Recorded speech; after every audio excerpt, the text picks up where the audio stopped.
Salut les choix, d'ici The Pisang. Donc aujourd'hui, on va faire une créa perso ensemble, à ma manière. Au moins vous verrez un petit peu comment ça marche pour l'animation et tout. Donc tout d'abord, ça se passe sur Photoshop. Donc il faut faire plein de calques et tout qui vont composer le projet, parce que tout ne se fait pas sur After Effects. Photoshop, je m'en sers beaucoup aussi. Voilà, donc là j'ai trouvé une image d'un salon, vous pouvez voir. Va faire partie du projet, ça va être le fond principal. Donc on va aller le travailler un peu, vous allez voir pourquoi. Tout d'abord, je vais enlever le cadre de la télé parce qu'on va y intégrer une vidéo. Voilà. Alors, je supprime. Donc comment maîtriser Photoshop, vous pouvez aller le voir avec les tutoriels de Gortina et tout, parce que moi j'explique pas trop bien sur ce logiciel. Essayez juste de comprendre ce que je fais là. Donc là on va enregistrer déjà l'image, pardon, en PNG pour activer la transparence. Voilà.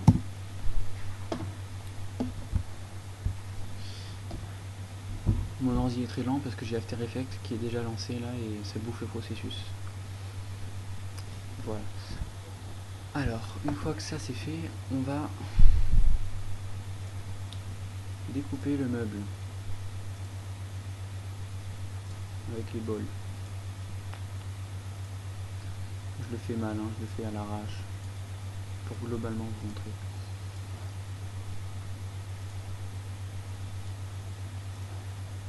Voilà. Donc là vous intervertissez et vous supprimez pour qu'il reste plus que le meuble. Pareil, vous réenregistrez en PNG.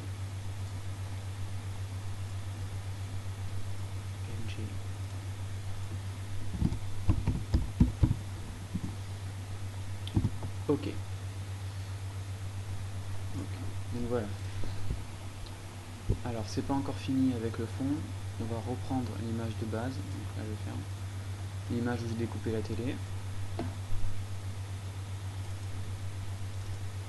Et on va dessiner sur le canapé un bonhomme de dos qui regarde la télé. Donc on crée un nouveau calque pour être plus trop propre. Voilà. Alors ça c'est sa tête, le dos. On va lui faire quelques cheveux vite fait, bien fait.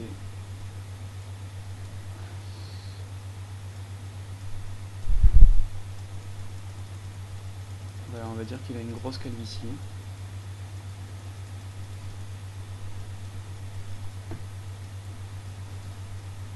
Voilà.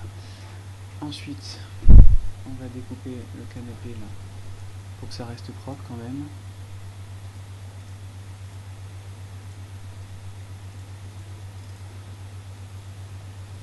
Voilà. Comme ça, ça donne bien l'effet qu'il est contre le canapé et pas par-dessus. Donc voilà, là on a un vieux qui regarde la télé, donc on verra ça plus tard avec After Effects. J'enregistre. J'enregistre à la place de l'image où j'avais fait seulement la transparence avec la télé. Alors, qu'est-ce qu'on a encore à faire sur Photoshop? On va créer le corps d'un des personnages de la créa, donc la femme, qui va bouger. Voilà, donc je quitte tout ça, je crée un nouveau projet.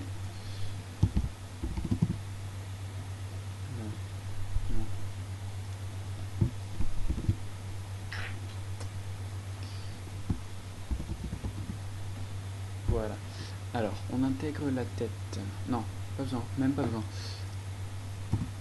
Alors, on va supprimer le blanc.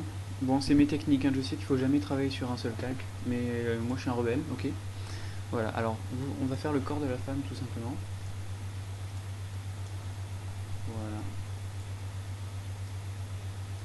Bon, c'est un sale corps que je fais, hein. Je suis pas physionomiste. On mettra la tête plus tard. Voilà, on va y faire des petits buzz quand même, la pauvre. Ça reste une femme. Une SDP. Oh là là, qui sont moches ces buzz. Bon, ça me paraît suffisant. On recadre pour plus d'agréabilité sur After Effects. Voilà. Alors j'enregistre sous PNG toujours, hein, il faut toujours enregistrer sous PNG. Donc corps femme. Ok. Et on va faire un dernier calque pour créer la télécommande et le bras du gars. Vous verrez tout ça après, hein. Là je vous montre juste comment je le fais. D'ailleurs je le fais à l'arrache là, avec les boutons de la télécommande.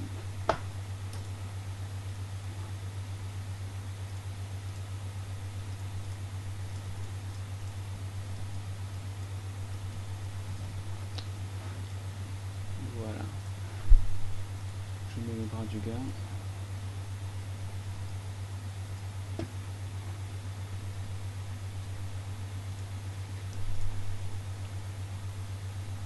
Je recadre. J'enregistre sous PNG. Et voilà, alors. Bras, télécommande. Ok. Là, tout me paraît bien fini. Enfin, dans ma tête, j'ai tous les calques qui suffisent, mais je laisse quand même ouvert Photoshop parce que ça m'arrive toujours, mais vraiment toujours, d'oublier un calque, un truc important. Donc voilà. Alors, on va sur After Effects, qui est pré-lancé chez moi. On y va, on fout tous les calques dans la zone de projet. Donc voilà, là ils vont tous s'importer. Bon, j'en ai pas énormément, je vais pas créer de dossier pour les trier. Donc on va prendre le fond de base, qui est celui-là. On va créer une nouvelle composition à partir de ces paramètres. Comme je vous l'ai montré dans le précédent tuto, ça va prendre exactement les mêmes dimensions en fait. C'est assez pratique. Voilà, on va arranger ça parce que la compo elle dure seulement 15 images, c'est rien du tout. On va la faire durer 30 secondes pour que ce soit agréable. Voilà. Donc là on a le salon avec le bonhomme dessus. Donc on va commencer par intégrer à la télé ce que va regarder le bonhomme. Donc moi j'ai pris une vidéo que j'avais sous la main. C'est une vidéo d'une de mes anciennes créa perso. Donc voilà, là elle est apparue en dessous du salon parce que j'ai mis le calque en dessous. Si je le mets au-dessus, ça apparaît au-dessus, vous pouvez le voir. Donc on va le mettre en dessous et on va aller le déplacer. Donc on garde l'outil flèche, on le prend, on le déplace, on va sur un des petits carrés bleus et on le réduit à la taille qu'il faut. Là il n'est pas droit, donc on va faire la petite flèche, transformer, et on va modifier la rotation de la vidéo. Hop. Voilà. Et là, on réadapte.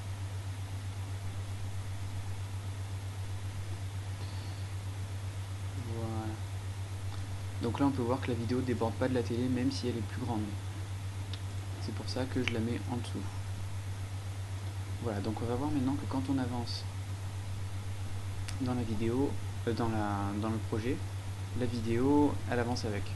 Donc c'est ce qu'il faut, c'est bon. On dézoome. Voilà, alors là, j'augmente la durée d'affichage du salon parce qu'il durait seulement une seconde. Donc on a la vidéo ici. Qu'est-ce qu'on va faire maintenant? On va mettre le meuble, vous allez comprendre pourquoi, par-dessus le salon. Donc ça se voit pas parce qu'il fait exactement les mêmes dimensions. Je le mets à la même hauteur aussi. Voilà, alors là ça se voit pas, mais il y a le meuble qui est par-dessus l'image du salon. Et le but, ça va être de créer une profondeur. Vous allez voir, je vais ajouter le corps de la blonde. Voilà, et je vais le mettre entre le meuble et le salon. Et là, le corps, il apparaît, mais le meuble est par-dessus. Ce qui fait qu'en fait, il va y avoir l'effet de profondeur où on va croire que la femme marche dans l'allée. S'il n'avait pas fait le calque du meuble, elle serait apparue ici. Et aucun effet de profondeur, ça aurait été moche. Voilà, donc ça c'est le corps de la femme. Donc voilà, la femme on va la faire partir d'ici dès le début. Maintenant on va animer son corps. Mais avant ça on va lui mettre sa tête. Quand même. Donc on va lui mettre la tête contente pour l'instant. Donc on la place là. Voilà. Maintenant ce qu'on va faire, c'est qu'on va sélectionner le corps de la femme et sa tête, contrôle, et on reclique, on sélectionne les deux. Là on va dans la petite flèche, transformer, ça va appliquer en fait la transformation aux deux calques en même temps. Donc on clique et on maintient le clic pour activer tous ces petits chronomètres. Vous allez voir à quoi ils servent. Voilà, donc là je les ai activés, on peut voir que des carrés jaunes se sont formés. Ces carrés jaunes, ils enregistrent, par exemple pour cette ligne, le point d'ancrage du calque sélectionné, là la position, là l'échelle, tout à l'image près. Donc ce que je vais faire, c'est que je vais aller là, et que je vais déplacer les deux, comme ça. On peut voir que seulement la position a changé, il n'enregistre pas le reste.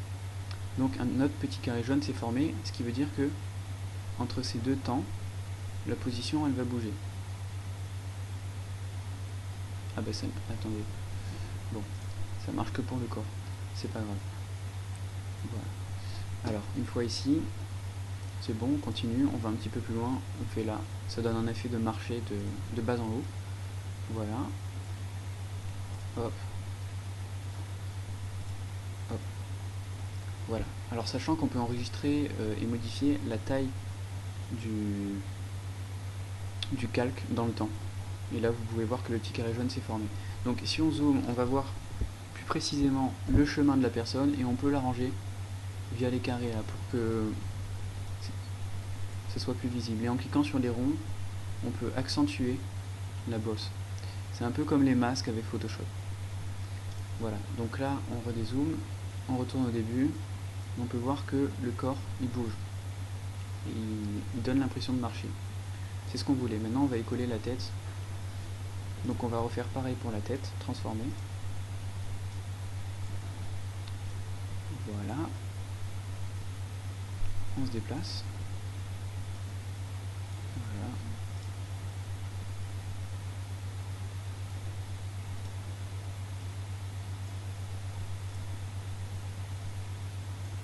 Alors est-ce que ça colle bien? Non, là on peut voir que ça colle mal. La tête elle se déplace trop par rapport au corps. Donc on règle ça.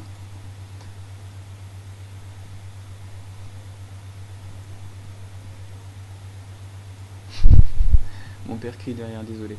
Voilà, donc les deux se déplacent en même temps, on a ce qu'on voulait. Donc je règle les calques que j'avais pas réglés tout à l'heure. Voilà.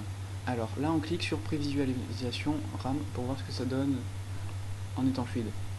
Donc on laisse charger la barre verte. On voit que la créa tourne derrière dans la télé, ça donne un effet assez réaliste, c'est très joli. Donc voilà, elle se déplace beaucoup trop doucement et la tête bouge mal. Donc je vais pas arranger ça, c'est une question de précision et de temps. Moi je passe beaucoup de temps à faire ça en fait, parce que c'est de l'image par image presque. Donc on va pas le faire maintenant, vous voyez le principal. Donc je vais juste vous apprendre autre chose dans ce tuto, c'est les textes. Donc vous allez prendre l'outil texte ici, et une fois que la SDP elle est arrivée et qu'elle bouge plus, on va lui faire dire quelque chose. Donc là on écrit à table, mon chéri. Voilà, parce que c'est gentil, c'est une SDP gentille. J'ai envie de lui mettre une écriture bleue. Donc, alors, pardon, il faut sélectionner toute l'écriture. Voilà. J'ai envie de lui mettre une écriture bleue et un beau contour blanc. Voilà, le contour il n'est que de 2 pixels, on l'augmente. Pardon, on verra beaucoup mieux là. Alors on peut régler plein de choses au texte avec l'outil là. On peut régler la police, logiquement. L'espace, si par exemple je saute une ligne, l'espace entre le sautage l'espace qu'il y a entre les lignes, l'espace qu'il y a entre les lettres, la taille du contour, la hauteur des lettres, la largeur des lettres, le reste je sais pas exactement ce que c'est. Il y a italique, gras évidemment, il y a ça je sais pas ce que c'est, bref, il y a beaucoup de choses. Il y a évidemment le choix de la police aussi, donc voilà, pas besoin de plus en savoir. À table mon chéri. Donc voilà, là le calque on voit qu'il va rester tout le long du projet, et c'est pas satisfaisant hein. Donc on va le réduire seulement à ce temps là.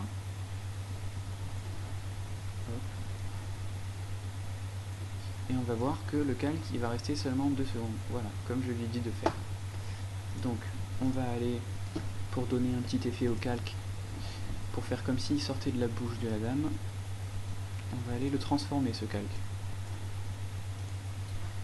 Donc voilà, on fait comme tout à l'heure, on active tous les chronomètres, on reprend l'outil sélection, on le rend tout petit au début, tout petit, comme s'il sortait de sa bouche, et là on va le foutre tout grand. Voilà.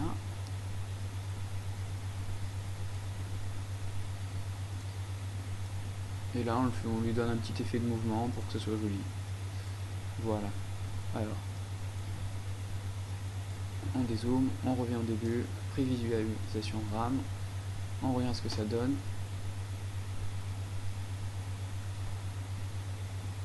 Voilà, donc vous voyez c'est assez sympathique d'animer les dialogues comme ça donne un effet vivant à la créa perso.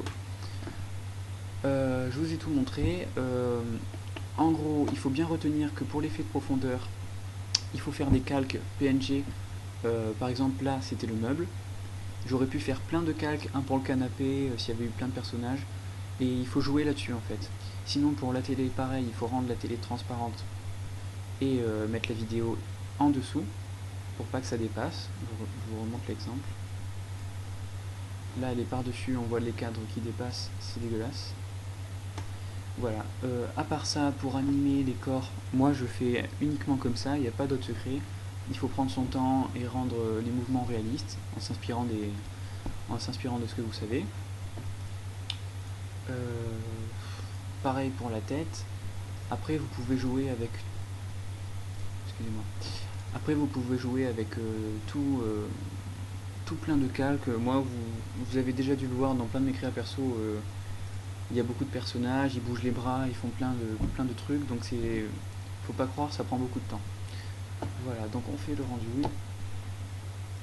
on prend la composition, on l'amène, on fait un rendu en H264,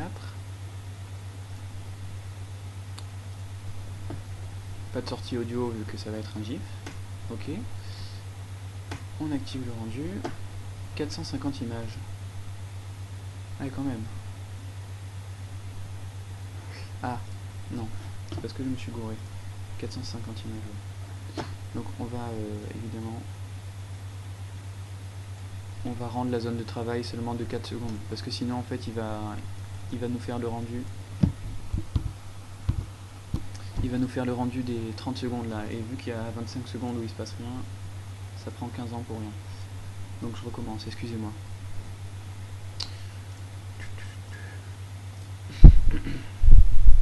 Voilà, allez hop, rendu, il n'y a que 66 images cette fois-ci. Donc, on attend.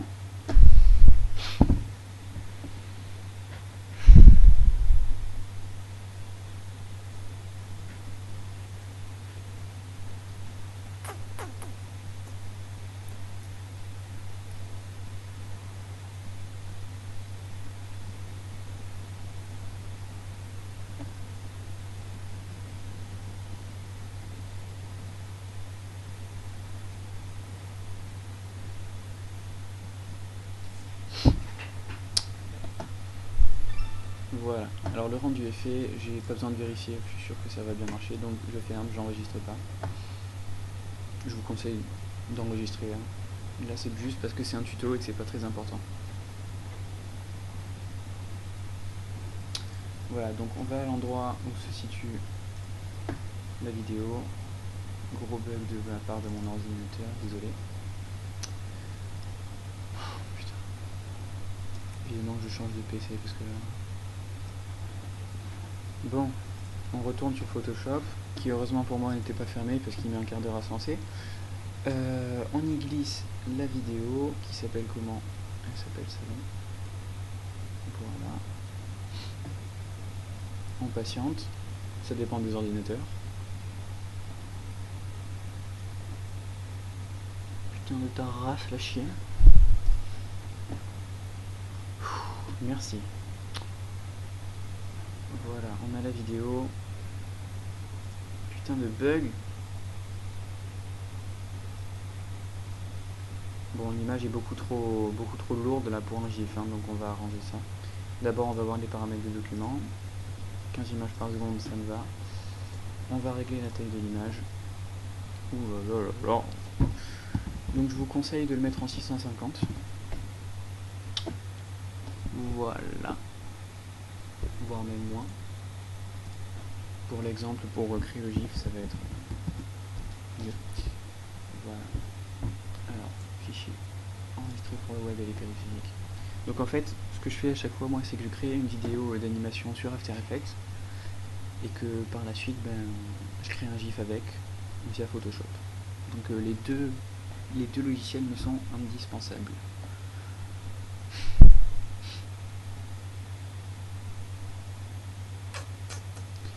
Bon, après, je vous laisse imaginer toutes les possibilités qu'il y a avec tous les calques qu'on peut faire, toutes les scènes qu'on peut reproduire et tout. C'est génial tout ce qu'on peut faire. Voilà.